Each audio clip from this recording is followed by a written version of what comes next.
नमस्कार दोस्तों, स्वागत है आपका आज की हमारी हिंदी व्याकरण की क्लास में। आज ये हमारी हिंदी व्याकरण की छठी क्लास है।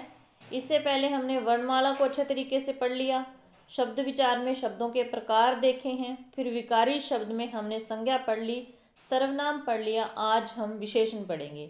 आप चाहे किसी भी एग्ज़ाम की तैयारी कर रहे हैं, क्योंकि हर एग्ज़ाम में लगभग हिंदी व्याकरण से 8-10 प्रश्न आते हैं। अगर हम एस्टेट की बात करें तो 15 प्रश्न हिंदी व्याकरण से पूछे जाते हैं, इसके अलावा सीटेट में। ठीक है, तो आपके लिए ये क्लास हेल्पफुल रहेगी। तो शुरू करते हैं फिर आज की क्लास। सबसे पहले विशेषण की परिभाषा देखते हैं। जो शब्द संज्ञा अथवा सर्वनाम शब्दों की विशेषता बताते हैं उन्हें विशेषण कहा जाता है। ठीक है, तो विशेषण क्या होता है? संज्ञा और सर्वनाम शब्दों की विशेषता बताने वाले शब्द विशेषण कहलाते हैं। स्थान के आधार पर विशेषण दो प्रकार के होते हैं, उद्देश्य विशेषण और विधेय विशेषण। ठीक है, तो इसको हम देखेंगे। तो सबसे पहले आपने ये ध्यान रखना है कि जिसकी विशेषता बताई जाए उसे तो विशेष्य कहा जाता है। जिसकी विशेषता बताई जाए वो विशेष्य होता है, और जो शब्द विशेषता बताएं उन्हें विशेषण कहते हैं। तो हमारी परिभाषा भी यही है ना कि जो शब्द संज्ञा और सर्वनाम की विशेषता बताते हैं उन्हें विशेषण कहा जाता है। तो इस चीज़ का आपको विशेष ध्यान रखना है। उसके बाद स्थान के आधार पर विशेषण दो प्रकार के होते हैं। उद्देश्य विशेषण जैसे वह होशियार बच्चा है, तो यहाँ पर कौन सा विशेषण है? उद्देश्य विशेषण है, क्योंकि जो विशेषण है वो संज्ञा से पहले आया है। बच्चा यहाँ पर संज्ञा है और होशियार क्या है? विशेषण है, तो ये संज्ञा से पहले आ जाता है। वहाँ पर उद्देश्य विशेषण होता है। ठीक है, दूसरा है विधेय विशेषण। वह बच्चा होशियार है, तो यहाँ पर जो विशेषण है वो संज्ञा के बाद में आया है। इसका मतलब यहाँ पर क्या है? विधेय विशेषण है। तो यहाँ पर क्या है? विधेय विशेषण है। ठीक है, तो इस तरीके से आपने अच्छे तरीके से याद रखना है कि उद्देश्य विशेषण किस तरीके से होता है, विधेय विशेषण किस तरीके से होता है। उसके बाद आता है प्रविशेषण।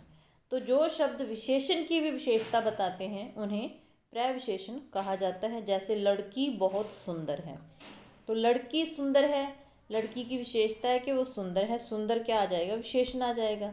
ठीक है, लेकिन लड़की बहुत सुंदर है, तो यहाँ पर सुंदर की भी विशेषता क्या है कि बहुत सुंदर है, तो यहाँ पर बहुत क्या आ जाएगा? प्रविशेषण आ जाएगा। इस तरीके से भी प्रश्न पूछे जाते हैं। नितिन बहुत परिश्रमी है, तो नितिन बहुत परिश्रमी है, बहुत क्या है? प्रविशेषण है। ठीक है, विशेषण के मुख्य 4 भेद होते हैं, यहाँ से प्रश्न बनते ही बनते हैं। सबसे पहले है गुणवाचक विशेषण। तो सबसे पहले कौन सा है? गुणवाचक विशेषण। जैसे बगीचे में बगीचे में पीले गुलाब हैं, बगीचे में पीले गुलाब हैं, तो गुलाब कैसे हैं? पीले हैं। यहाँ किसी भी मतलब चीज़ की आपको गुण बताया जाए, ठीक है, तो वहाँ पर क्या हो जाता है?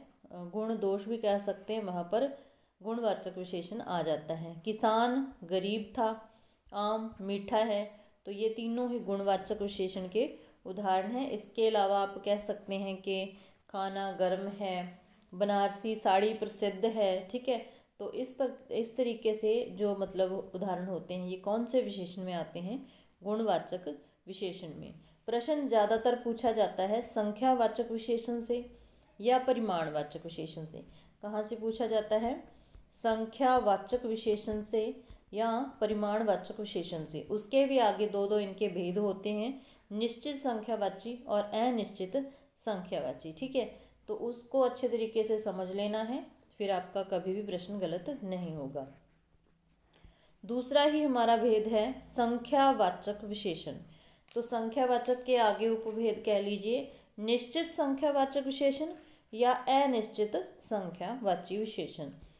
तो जैसे हम 2 मित्र हैं, इसका जो आपने मतलब आंसर करना है वो किस तरीके से करना है? पहली बात आपने इस चीज़ को ध्यान में रखना है कि जो विशेषण की बात हो रही है, जिस विशेषण की बात हो रही है, क्या वो संख्यावाचक है या नहीं।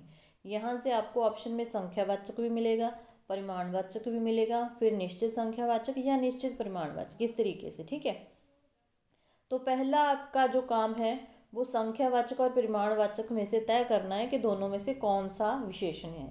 निश्चित अनिश्चित बाद में देखना है, ठीक है। तो सबसे पहले जिस चीज़ की बात हो रही है, हम दो मित्र हैं, तो दो मित्रों की बात हो रही है ना, तो मित्र क्या है, एक आदमी है, लड़के हैं, ठीक है। तो उनको क्या कर सकते हैं, हम गिन सकते हैं। तो इसका मतलब क्या है, जिस भी चीज़ की बात हो रही है वो गिनने योग्य है, ठीक है, वो गणनीय है। तो इसका मतलब हमारा ये क्लियर होगी ये बात कि संख्यावाचक विशेषण की बात हो रही है। अब ये देखना है कि संख्या निश्चित है या अनिश्चित है। हम दो मित्र हैं, तो दो क्या है, दो जो संख्या है वो इस चीज़ को निश्चित करती है कि संख्या क्या है, निश्चित है कि दो ही मित्र हैं। तो इसका मतलब ये हमारा हो गया निश्चित संख्यावाची विशेषण कि हम दो मित्र हैं, ठीक है। भीड़ ने सैकड़ों लोगों को मार डाला, भीड़ ने सैकड़ों लोगों को मार डाला। तो भीड़ किसकी होगी, भीड़ किसकी होगी, लोगों की होगी, ठीक है। तो लोगों की भीड़ है, इसका मतलब लोगों को गिना जा सकता है। भीड़ ने सैकड़ों लोगों को मार डाला, तो लेकिन यहाँ पर लोगों की जो संख्या है वो हमारे पास निश्चित नहीं है, ठीक है। तो इसका मतलब क्या है, यहाँ पर अनिश्चित संख्यावाचक विशेषण आ गया, ठीक है। तो यहाँ पर संख्या निश्चित है, निश्चित संख्यावाचक, और यहाँ पर संख्या अनिश्चित है, अनिश्चित संख्यावाचक विशेषण। यहाँ 5 लड़के खड़े हैं, यहाँ 5 लड़के खड़े हैं, तो क्या है, निश्चित संख्या है, गिन सकते हैं हम लड़कों को, 5 लड़के हैं, तो निश्चित संख्यावाची विशेषण आ गया, ठीक है। अगला हमारा प्रश्न है, अगला हमारा ऑप्शन है, भेद है परिमाणवाचक विशेषण।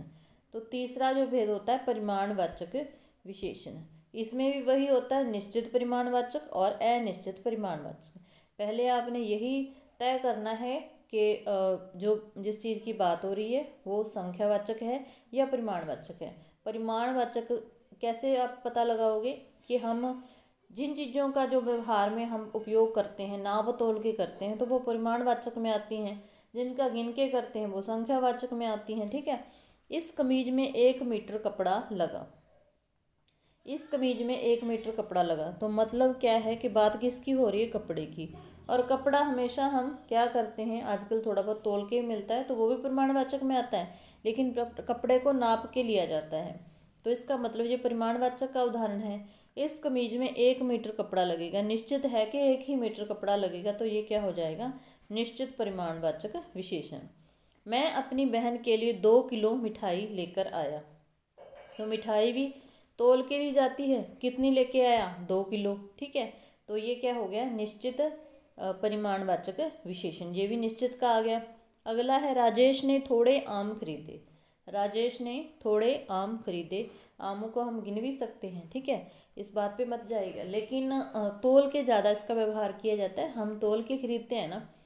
लेकिन अगर हम बात करें कि इसको तो गिना जाता है, लेकिन अगर हमारे सामने एक पूरा ट्रक भर के आम खड़ा है, तो उसको क्या हम गिनेंगे, तोल के उसको आप देखेंगे ना, भाव करेंगे कि कितने हैं कितने नहीं। तो मुख्य रूप से आम तोल के खरीदे जाते हैं, बेचे जाते हैं, तो इसका मतलब क्या है, ये परिमाणवाचक में आता है, ठीक है। राजेश ने थोड़े आम लिए, तो यहाँ पर निश्चित संख्या नहीं है, थोड़े का मतलब हमें नहीं पता कि आधा किलो, किलो, पाव कितने हैं, तो इसका मतलब ये हो गया अनिश्चित संख्यावाचक विशेषण। अगला जो हमारा उदाहरण है, आज मैंने ढेर सारा मक्खन खाया, तो यहाँ फिर बात वही आ गई कि परिमाणवाचक विशेषण है, ढेर सारा मक्खन, ढेर का मतलब हमें कुछ नहीं पता कि कितना ढेर है, किलो, 2 किलो, 5 किलो, इसका मतलब संख्या क्या है, निश्चित नहीं है, तो ये क्या हो गई, अनिश्चित परिमाणवाचक विशेषण।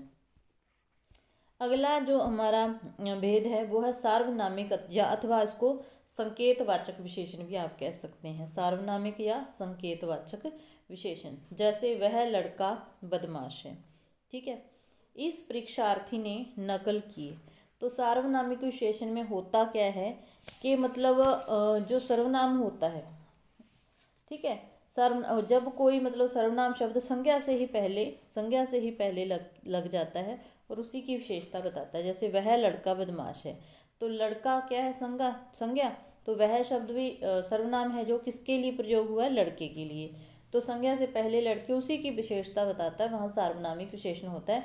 वह लड़का बदमाश है, उसकी विशेषता क्या है कि वो बदमाश है, ठीक है। इस परीक्षार्थी ने नकल की है। तो किस परीक्षार्थी ने नकल की? इसने। इसी परीक्षार्थी के लिए इस शब्द इस का प्रयोग हुआ है ना, तो इसके आगे लग के इसी की विशेषता बता रहा है, तो यहाँ सार्वनामिक विशेषता है। वह नेता विधायक है, तो नेता के लिए ही वह शब्द प्रयोग हुआ है, वह सर्वनाम प्रयोग हुआ है, तो वहाँ पर क्या है? सार्वनामिक या संकेतवाचक, इसको विशेषण बोल सकते हैं, क्योंकि एक संकेत है कि वह नेता विधायक है। ठीक है, उम्मीद है आपको समझ आई होगी, क्लियर हुई होंगी चीज़ें। ठीक है, तो अगर क्लास अच्छी लगे तो एक बार लाइक ज़रूर कर दिया करो। ठीक है, अगर चैनल पर नए हो तो चैनल को सब्सक्राइब कर लो। हम लोग हिंदी पढ़ते रहते हैं, टीजीटी पीजीटी हिंदी के लिए। बस कुछ हालात ही ऐसे हो जाते हैं कि बस से बाहर हो जाते हैं। मैंने कहा था कि हर रोज़ क्लास, बस कुछ दिक्कतें ऐसी आई कि नहीं बन पाई। आज से बाद हम रेगुलर रहने की पूरी कोशिश करेंगे। कुछ तो हेल्थ इशू इतने रहते हैं कि क्या बताऊं। NCERT भी आपको पढ़ानी है, जो भी टीजीटी पीजीटी हिंदी वाले एस्टेट वाले बच्चे हैं। ठीक है, तो कोशिश करूंगी सब कुछ करवाने की। आगे विशेषण की अवस्थाएं होती हैं। ठीक है, एक होती है मूलावस्था, उत्तरावस्था और उत्तमावस्था। तो इसमें क्या होता है कि जहाँ पर तुलना की जाती है, ठीक है, तुलना के आधार पर ही आप विशेषण की ये प्रकार भी बोल सकते हैं। मूलावस्था में क्या होता है कि जिस मुख्य चीज़ की बात हो रही है उसकी मूल अवस्था, जैसे राधा सुंदर है। ठीक है, राधा सुंदर है, ये उसकी क्या है? मूलावस्था।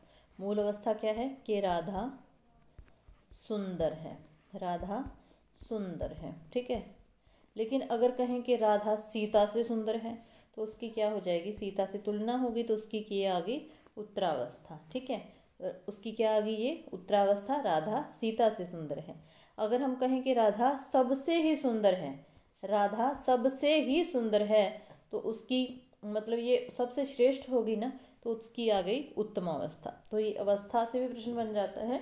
मूल अवस्था मतलब मूल अवस्था जो है, ठीक है, उत्तरा में तुलना हो जाती है, तो उत्तमा में क्या है? सबसे ही श्रेष्ठ बताया जाता है। तो ये उसकी अवस्थाएं हो गई विशेषण की।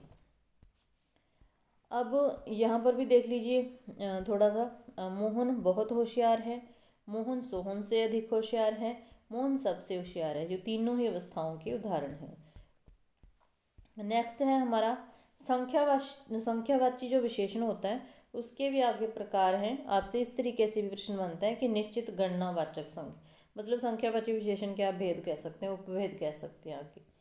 तो निश्चित संख्या में क्या कुछ आता है? जैसे 1 2 3, ये निश्चित है ना संख्या 1 2 3, तो ये निश्चित गणनावाचक संख्यावाची विशेषण हो गया।